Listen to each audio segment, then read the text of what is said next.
Hello, my friends. Welcome to Talk to Me Tuesday for Tuesday, June 10th, 2025. This is Jennifer.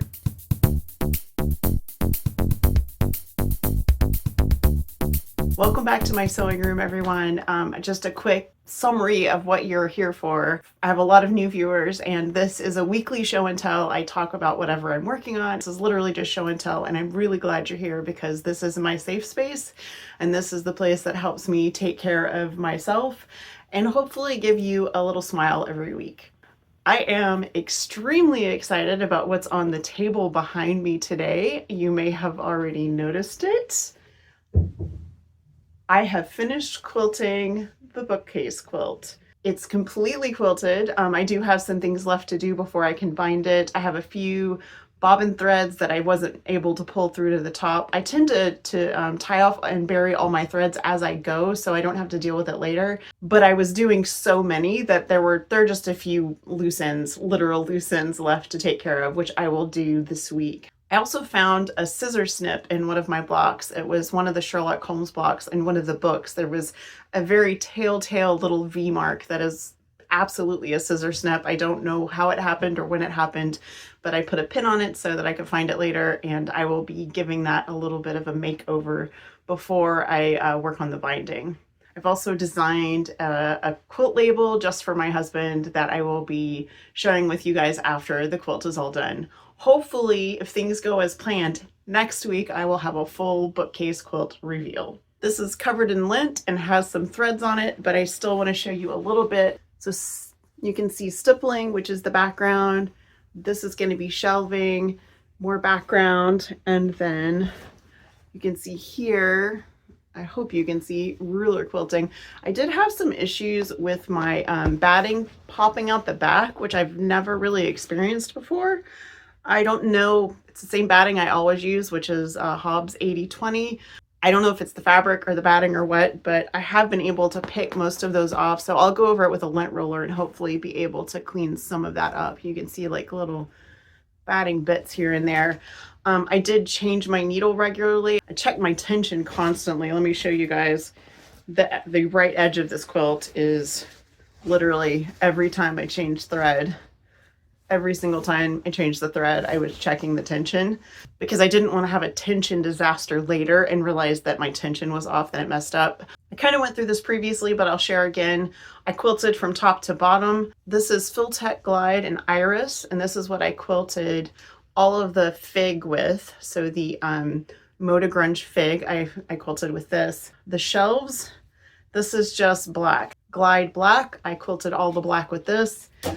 And then the books, the objects, I used a variety of different colors. I had gray and red and brown, and I tried to do as many things as I could on each row with one color that would work for as many things as possible.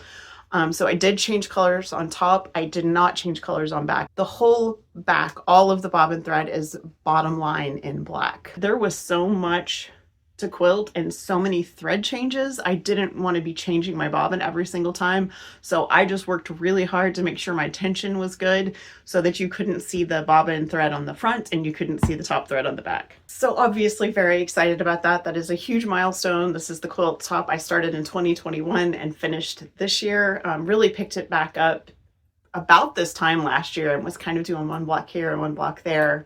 There's so much quilt here, but I thought you guys might want to see a little bit of the quilting on the front. So stippling in the back, and then I did swirls in this part of the black, and this part of the black I did sort of wavy back and forth. I stippled the background, and then all of the books are ruler quilted.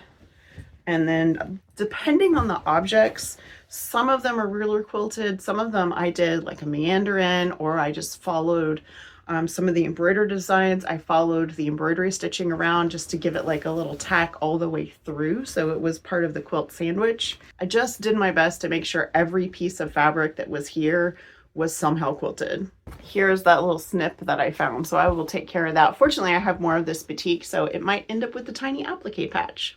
Obviously hasn't been untrimmed, so it's really unwieldy right now, so fingers crossed I get it done so I can give you guys a full reveal next week. The only other tiny project I have to show you I did probably a month ago, and I just haven't thought about showing it yet. This blouse was a reconstruction by me. This is a vintage 1990s J. Peterman Poets shirt, and I'll see if I can find a picture online somewhere to share, because I did not take a picture of this before I changed it up. So this shirt was a gift to my husband in the late 90s from his stepmom. She bought all the kids. She bought, they together, my father-in-law and my mother-in-law had 5 kids. She bought everyone one of these shirts one Christmas. And so my husband had one, all his siblings had one, and my mother-in-law had one. She wore it all the time. This was actually one of her necklaces. I'm wearing it kind of in homage. So this shirt has seen some stuff. My husband wore it when we were in college, and then a little bit afterwards, and then later I wore it as a maternity shirt when I was pregnant with both of our kids, because it is quite pleated right here. And then later it just kind of hung out in our closets. And then when our eldest was in like middle school, high school, it became theirs, and they wore it for years, and then eventually gave it back to me, where it sat in my closet for a while. And then one day I was cleaning out my closet, probably in like January, February, and I pulled it out and realized there were holes all in the sleeves.